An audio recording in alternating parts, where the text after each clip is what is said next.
Good evening friends, हम ये paper discuss कर रहे हैं TIFR के 2021 के फिज़िक्स का।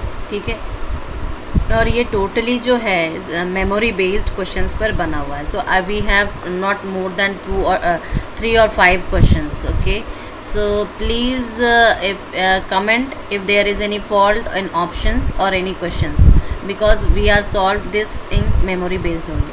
तो लेट्स स्टार्ट। पहला क्वेश्चन क्या है कि a particle almost entire energy is given, मतलब एक पार्टिकल है जिसको एंटायर एनर्जी गिवन हो चुका है जो कि 13.377 इलेक्ट्रॉन वोल्ट है और वो जंप कर चुका है एक्साइटेड स्टेट पे। अब हमें बोलना है कि इसके वजह से जो उसके आर मतलब रेडियस पर जो इन्हेंसमेंट फ्रैक्शन हुआ वो कैलकुलेट करना है। तो ये इन्हेंसमेंट फ्रैक्शन का हमें फॉर्मूला दे दिया गया है RF minus RI upon RI, मतलब F फाइनल स्टेट है और I इनिशियल स्टेट है। देखो ये क्वेश्चन देख के ही लग रहा है कि कोई एक हाइड्रोजन एटम किस्म का प्रॉब्लम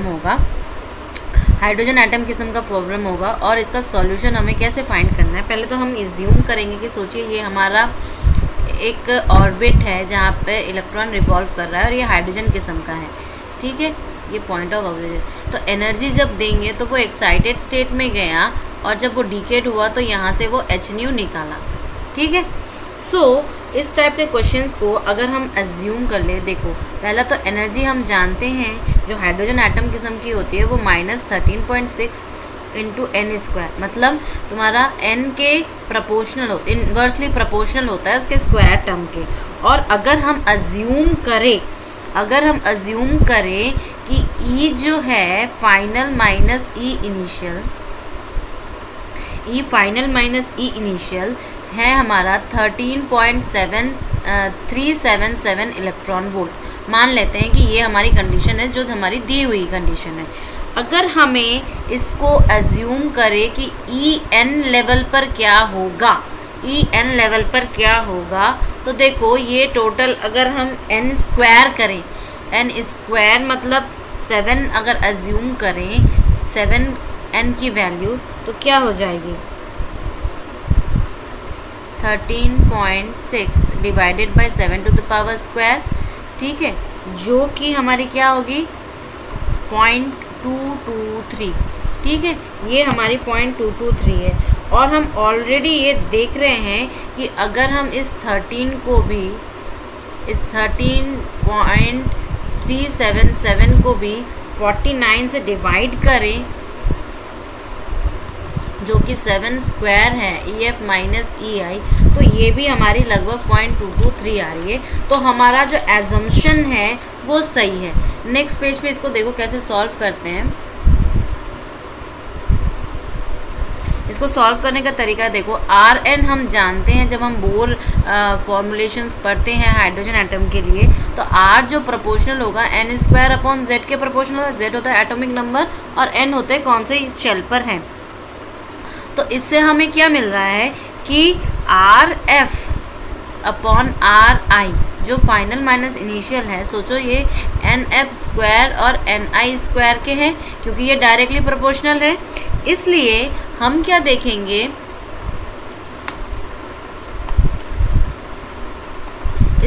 देख सकते हैं कि डायरेक्टली इसे RF, क्योंकि हमें दिया हुआ फंक्शन क्या है F is equal to RF minus RI upon RI, तो हम क्या करेंगे यहाँ पे NF square minus NI square upon NI। ठीक है, और ये हमारा क्या है फाइनल स्टेट हमने 7 माना, अभी हमारा एजम्पशन से वो 7 आया और इसको इनिशियल स्टेट 1 मान लेते हैं।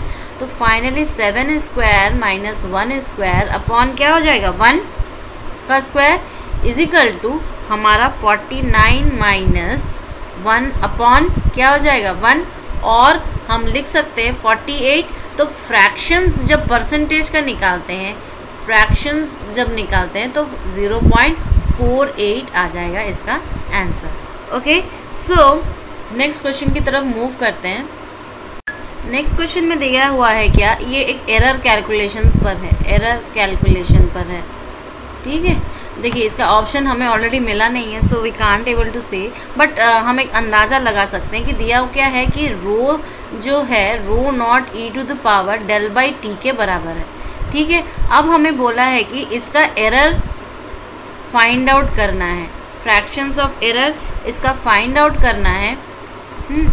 जबकि अगर इफ़ हमारा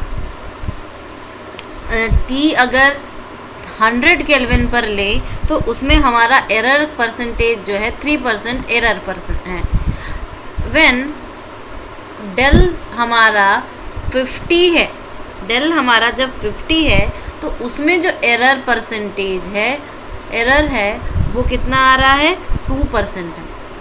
ठीक है, तो इसका एरर कितना होगा। इस टाइप के क्वेश्चंस को सॉल्व करने का एक तरीका होता है, देखो जब आप लोग बीएससी वगैरह के एग्जामिनेशंस दे रहे हैं, प्रैक्टिकल लैब करते हैं, तब आप ऐसे सॉल्व करते हैं। देखो क्या है कि rho is equal to rho naught e to the power del by t है। अब हम दोनों तरफ taking ln on both side. ठीक है, तो इससे क्या हो जाएगा, ln rho is equal to ln rho naught plus इसका लॉन हो जाएगा तो ये डेल बाई टी बच जाएगा। एंड डिफ्रेंशिएटिंग, पार्शियल डिफ्रेंशिएटिंग, तो पार्शियल डिफ्रेंशिएशन क्या, del rho by rho is equal to, ये तो कांस्टेंट क्वांटिटी है, प्रोपोर्शनली कांस्टेंट है, तो ये 0 हो जाएगा। और यहाँ पर क्या है, differentiation del of del by T, तो डिफ्रेंशिएशन का रूल लगाना है हमें यहाँ पर, तो हमें क्या मिल जाएगा, del rho by rho is equal to T del of del minus del into del of T upon T square. ठीक है, अब हम अपने इन सिचुएशंस को, जब परसेंटेज वाले सिचुएशंस को फ्रैक्शंस फॉर्म में लाएंगे तो क्या हो जाएगा, इसका 0.02 हो जाएगा और इसका 0.03 हो जाएगा। ठीक है, सो हम अगर t को 100 पुट करें और इसका परसेंटेज 0.02 पुट करें, ठीक है, माइनस इसको 50 पुट करें और इसका परसेंटेज 0.03 पुट करें और नीचे 100 स्क्वायर लिख दें। ठीक है, 100 स्क्वायर, तो फाइनली हमारा क्या हो जाएगा, 2 माइनस 1.5।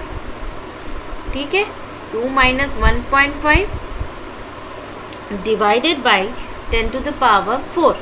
सो इसका जो हमारा आंसर मिल रहा है डेल रो बाई रो, अगर हम इसको देखें तो ये हमारा हो जाएगा कितना, 0.005% में। ठीक है, इट इज़ अप्रॉक्सीमेटली। चलो नेक्स्ट क्वेश्चन देखते हैं। ये वाला क्वेश्चन एक डाइपोल मोमेंट पर है, ठीक है, जिसमें डायग्रामेटिक वे से कैसे शो किया गया है। देखिए अगर हम इसके एक्सिस ले लें, सोचो कि ये हमारा एक्स एक्सिस है, ये हमारा वाई एक्सिस है और ये हमारा जेड एक्सिस है। ठीक है, अगर बोला है कि एक प्लेन है इस एक्सिस पर, जेड और वाई एक्सिस पर, और ये जो प्लेन है डाइपोल्स क्रिएट कर रही है और ये हमारी एक्स एक्सिस है, तो एक्स एक्सिस पर हमारा पोटेंशियल एंड एक्स का क्या ग्राफ होगा, ग्राफ विल बी व्हाट। तो ऑप्शंस जो हमें दिए हुए हैं इसके, देखो क्या क्या ऑप्शंस दिए हुए हैं, कुछ इस तरह के ऑप्शंस दिए हुए हैं कंफ्यूजिंग वाले। यहाँ पे सोचो V0 है, यहाँ पे -V0 है। ठीक है, माइनस एक ग्राफ ये दिया हुआ है, दूसरा ग्राफ क्या दिया हुआ है, ये यहाँ पर 0 है V0 और यहाँ पर इसकी एक्स एक्सिस है, यहाँ पे V एक्सिस है। ठीक है, तीसरा ग्राफ क्या दिया हुआ है, एक कर्व किस्म का ग्राफ दिया हुआ है। ठीक है, कुछ इस तरह का, यहाँ पर तो एक्स एक्सिस हो गई और यहाँ पे V की एक्सिस है। फोर्थ ग्राफ मुझे पता नहीं चल रहा है क्या है, because it is a memory based question. तो इस तरह के क्वेश्चंस को सॉल्व करने का देखो तरीका क्या है। पहली बात तो ये है कि हम जानते हैं डाइपोल मूवमेंट की डायरेक्शन क्या होती है, P की direction negative to positive, right. इस अगर हमारे पास नेगेटिव इधर है, अगर ये हमारा चार्ज दो जनों के बीच में सोचो L डिस्टेंस है, यहाँ पे माइनस Q चार्ज है, यहाँ पे प्लस Q चार्ज है, तो डायरेक्शन क्या होगी, इस डायरेक्शन में होगी, ठीक है। और सोचो कि हम अगर प्लेन ड्रॉ करें अपना इस तरीके से, तो हम जानते हैं एक तो डाइपोल मोमेंट का पोटेंशियल के साथ जो रिलेशन है वो क्या है, 1/4 पाई एप्सिलॉन नॉट, ठीक है, P dot R upon R cube, P dot R upon R cube. तो इस चीज़ को कंफ्यूज करने के लिए हमें ये वाली ग्राफ दी गई है, डोंट बी कंफ्यूज। और ये P डॉट R को क्या लिख सकते हैं, is equal to PR cos theta, दोनों का मैग्नीट्यूड इंटू कॉस थीटा लिख सकते हैं। अब थीटा क्या है, दोनों के बीच का एंगल, मतलब P और R के बीच का एंगल। P अगर हम सोचो इस डायरेक्शन में ले रहे हैं, ठीक है, या P हम ऊपर वाले डायरेक्शन में ले रहे हैं, या P हम इस डायरेक्शन में, मतलब negative to positive, negative to positive, negative to positive, ऐसे डायरेक्शन में ले रहे हैं, तो हमें तो कुछ तो पोटेंशियल P डॉट R की कोई वैल्यू आएगी, ठीक है, there will be some alpha value आएगी। लेकिन अगर हम अपने z एक्सिस के अलोंग ले रहे हैं, तो सोचो इसके बीच का एंगल क्या हुआ, R का और P का, R और P के बीच का एंगल क्या हो गया, 90 डिग्री हो गया, 90 डिग्री हो गया। That means that PR cos theta, जो इनका cos थीटा होगा वो क्या हो जाएगा, cos 90 डिग्री, और cos 90 डिग्री की वैल्यू 0 हो जाएगी। दैट मीन्स जो है पोटेंशियल विल बी 0।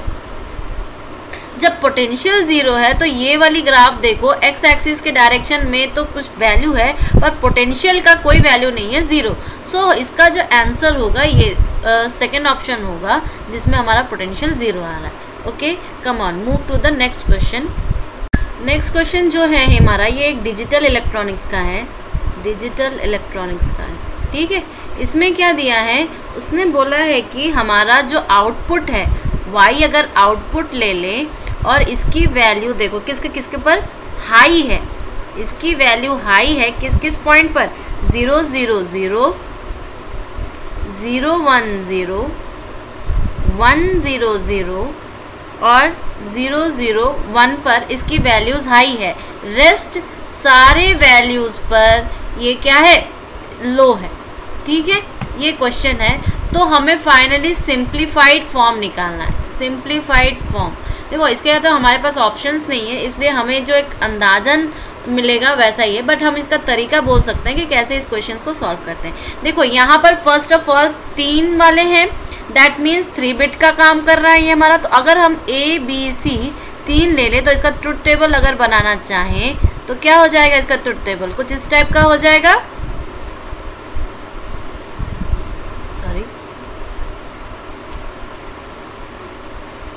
अब देखो अगर हमें जब डेसिमल में चलाना हो तो क्या करेंगे, 0 1 2 3 4 5 6 7, ठीक है। अब हम जानते हैं सॉफ्ट फॉर्म, मीन्स कर्नाउज मैप में अगर हम सॉफ्ट फॉर्म बनाएं तो क्या हो जाएगा, इसका किस पर है, 0 0 पर, मतलब इस पॉइंट पर है, 0 1 0 0 0 1 0 मतलब 2 पर है, 1 0 0 1 0 0 मतलब 4 पर है, और 0 0 1 मतलब 1 पर है, मतलब इन चारों पर इसका आ रहा है।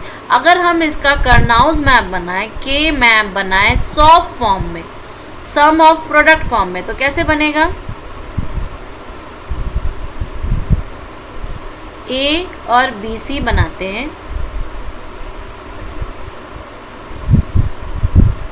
0 1 0 1 0 0 0 0 1 1 1 1 0, ठीक है। 1 2 3 4 5 6 7। ओके, अगर हम इसको खोलना चाहें तो देखो कहाँ कहाँ पर हाई है, 1 पर, 0 पर है, 1 पर है, और 2 पर है, और 4 पर है, ठीक है। तो अगर हम इसकी इंडेक्सिंग बनाएं तो देखो स्मॉलेस्ट वैल्यू बनाने की कोशिश करते हैं, या तो ये होगा या तो ये होगा, और साइड में ये निकलेगा, ठीक है। तो इसके सॉल्यूशन हम 2 तरीके से कर सकते हैं। पहला पॉइंट क्या है, पहला पॉइंट हम ये निकालेंगे जो कि हमारा निकलेगा A bar B bar C bar plus A B bar C bar plus A bar B bar C plus A bar B C bar. ठीक है, इसको हम दो तरीके से खोल सकते हैं, या तो इस तरीके से या तो इस तरीके से। सो फाइनली अगर हम एक तरीका इसका निकालें तो क्या हो जाएगा, B bar C bar plus A bar B bar C plus A B C bar. फिर हम इसको सिंप्लीफाई करेंगे और दूसरा तरीका अगर निकालना चाहें इसका तो क्या हो जाएगा,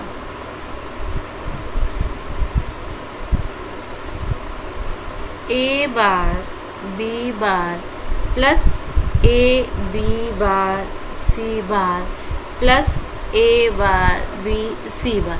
फिर हम इसको अपना सिंप्लीफाई करेंगे। तो इस टाइप के जो क्वेश्चंस होते हैं इसको ऐसे सॉल्व करते हैं।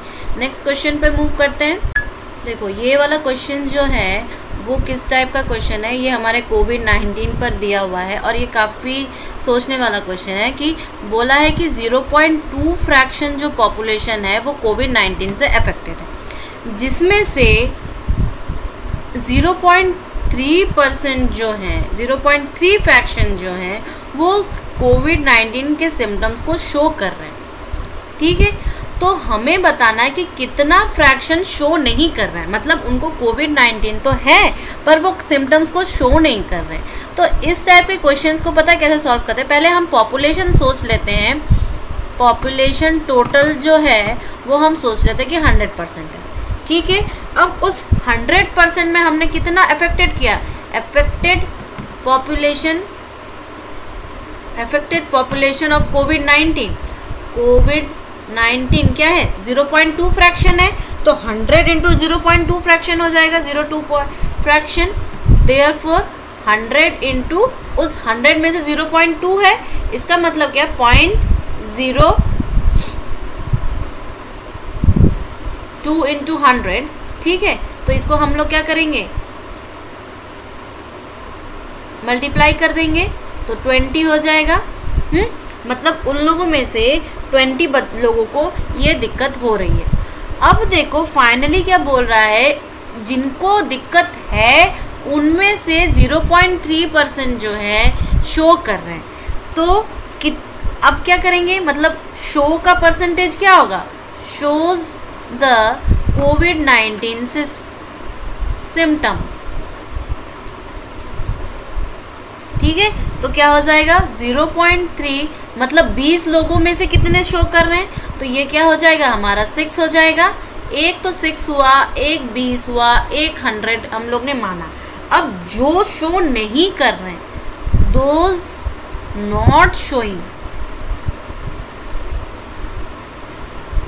नॉट शोइंग मतलब माइनस कर देने पर हो जाएगा फ्रैक्शन हमारा, मतलब 100 माइनस 6/100 बराबर क्या हो जाएगा, 0.94 फ्रैक्शन। ठीक है, नेक्स्ट क्वेश्चन पे देखते हैं। देखिए नेक्स्ट क्वेश्चन जो है क्लासिकल मैकेनिक्स का क्वेश्चन है। इसमें क्या दिया हुआ है, F जो फोर्स है वो है km into r cube x r का unit vector plus y into theta का यूनिट वेक्टर। ठीक है, जहाँ पर वेयर हमें x बोल रहा है r cos थीटा और y बोल रहा है क्या, r sin थीटा। ठीक है, अब हमें क्या फाइंड करना है, हमें उसका लैग्रैंजियन बताना है, ठीक है, हमें उसका लैग्रैंजियन बताना है। एक तो लैग्रैंजियन में आप ऑप्शंस में देखेंगे सबका जो काइनेटिक एनर्जी है वो सेम रहेगा, जो कि m1/2 x तुम्हारा कोऑर्डिनेट सिस्टम है, तो x dot square m plus 1/2 my dot square, ऐसा तो होगा ही। ठीक है, लेकिन अब लैग्रैंजियन इसका बताना है, तो लैग्रैंजियन में काइनेटिक एनर्जी टर्म और पोटेंशियल एनर्जी टर्म दो टर्म होते हैं। तो अगर काइनेटिक एनर्जी टर्म इस पार्टिकल का ऐसा है तो पोटेंशियल एनर्जी टर्म कैसा होगा। ठीक है, क्योंकि Lagrangian is equal to kinetic energy minus potential energy होता है। ठीक है, अब देखो हमें क्या दिया हुआ है, हमें F दी हुई है। हम जानते हैं F से पोटेंशियल कैसे निकाल सकते हैं, dV/dr, F is equal to dV/dr। या इससे हम ये निकाल सकते हैं कि V अगर है तो माइनस, अगर हम लाइन इंटीग्रल कर दें तो हमारा पोटेंशियल निकल जाएगा, हमारा पोटेंशियल निकल जाएगा। और अगर हम इसकी जो लिमिट रख रहे हैं, अगर R की लिमिट रख रहे हैं तो R की लिमिट हम रख सकते हैं इनफाइनाइट से उस पॉइंट पर ला रहे हैं, मतलब इनफाइनाइट पर वो सिचुएशन है और हम अपने R पॉइंट पर ला रहे हैं। ये चीज़ क्या है, इनफाइनाइट है, इनफाइनाइट, ठीक है। तो इनफाइनाइट से उस R पॉइंट पर ला रहे हैं, तो जो हमारी पोटेंशियल एनर्जी खर्चा होगा वो हमें निकालना है। ओके, तो इस तरह के क्वेश्चंस को अगर हम ऐसे कर दें कि V is equal to minus integration of F.dr, और हमारे पास जो V रखा हुआ है उस पर अगर हम माइनस इन्फिनिटी से माइनस ऑफ इन्फिनिटी से R तक का F.dr निकालें तो हमारा क्वेश्चन सॉल्व हो जाएगा, ठीक है। अब हम क्या कर सकते हैं, हमारे पास दिया हुआ है क्या, देखियो हमारे पास दिया है Km/r3, Km/r3, और ये है XR plus Y theta into dr, dot product of dr, ठीक है। अब देखो नेक्स्ट पेज पे इसको कैसे सॉल्व करते हैं।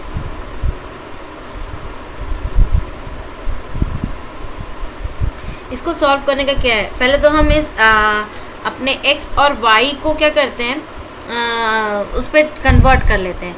एक चीज़ और है, हमें dr के रेस्पेक्ट में करना है, तो जो y का टर्म है सारे के सारे और थीटा का टर्म है सारे के सारे गायब करने पड़ेंगे, ठीक है। तो हम क्या करेंगे यहाँ पर हम और एक चीज़, जब dr है तो हमें r के टर्म x के टर्म्स पर चाहिए, x के टर्म्स पर चाहिए ना, तो हमारा जो इंटीग्रेशन हो जाएगा वो क्या हो जाएगा, is equal to minus of infinity to r Km upon r³ into x dr हो जाएगा कि नहीं। Similarly minus infinity to r Km upon r³, इस x को उसमें तोड़ देते हैं r cos थीटा में इंटू dr, ठीक है। यहाँ पर 2 हो जाएगा, यहाँ पे r कट हो जाएगा। तो फाइनली हमारा क्या बना, हमारा बना minus infinity to r Km r² cos theta dr।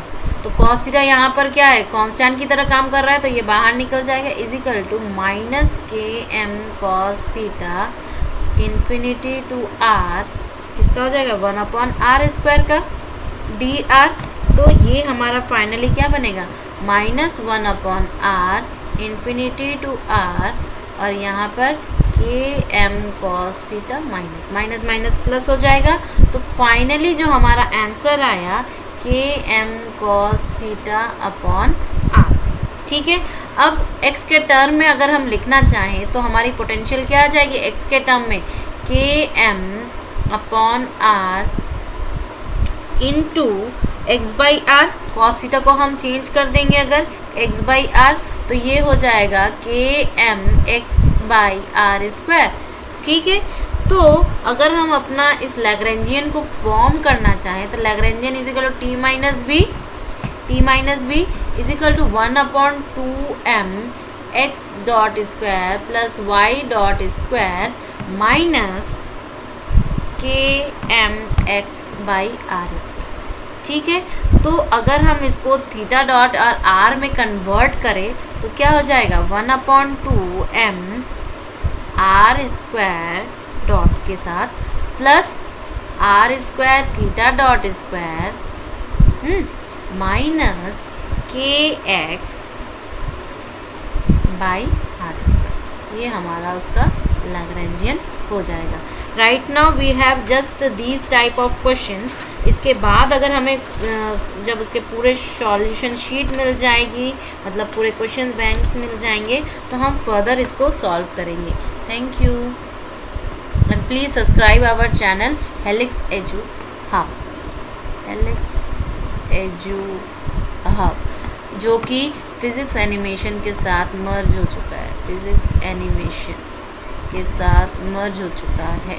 So please search us on Helix EduHub. Thank you.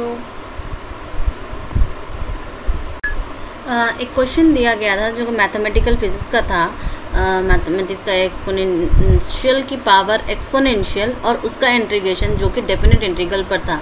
ये totally concept based practice questions है। इसको हम लोग कैसे सॉल्व कर सकते हैं? पहले तो नीचे वाले को डेरिवेटिव फॉर्म में लाते हैं, मतलब इस इंटीग्रेशन को हम लिख सकते हैं। ये जो भीतर वाला पार्ट है इसको हम कैसे लिख सकते हैं? इसको हम लिख सकते हैं e to the power e और ऊपर सेम टू सेम और नीचे उसका डिफरेंशियल फॉर्मूला जाएगा, मतलब e to the power minus of e to the power 1/x divided by D X e to the power e minus e to the power 1/x ऐसे लिख सकते हैं। तो इसको हम कैसे सिंप्लीफाई कर सकते हैं? इसको हम सिंप्लीफाई कर सकते हैं e to the power minus of e to the power 1/x divided by, इसको डिफरेंशिएट करके खोल देते हैं। तो डिफरेंशिएट करके खोलने पर क्या मिलेगा? ई नीचे वाला e to the power 1/x into e minus of e to the power 1/x into क्या हो जाएगा? Minus 1/x square. ठीक है, अब हम क्या कर सकते हैं? इसको खोलते हैं। खोलने के बाद क्या मिल जाएगा हमें? अब इंटीग्रेशन वाले लिमिट लगाते हैं। इंटीग्रेशन वाले लिमिट जब लगाएंगे तो क्या बन जाएगा? ये हमारा ये एक्स स्क्वायर रह जाएगा और e to the power 1/x हो जाएगा, जिस पर हम लोग लिमिट लगाएंगे। अब हम लोग अपने इंटीग्रेशन को इसमें पुट करने के बाद लिमिट लगाते हैं 1/2 से लेके 3/2 तक। तो फाइनली देखो e टू द पावर की वैल्यू क्या हो जाएगी हमारी? 2.71 हमारी e की वैल्यू हो जाएगी। तो ये वाला जो रिजल्ट है क्या हो जाएगा हमारा? कैलकुलेट करिए एक बार हम 3/2 का होल स्क्वायर माइनस 1/2 का whole square divided by e to the power एक बार 3/2 माइनस 1/2। ठीक है, तो इसका आंसर क्या हो जाएगा हमारा? इसका आंसर हो जाएगा हमारा 1.21। ठीक है, ये मेमोरी बेस्ड क्वेश्चन है, so there may be some mistakes, बस द पैटर्न जो इसको सॉल्व करने का तरीका है वो यही है। Okay, thank you. Next question देखते हैं।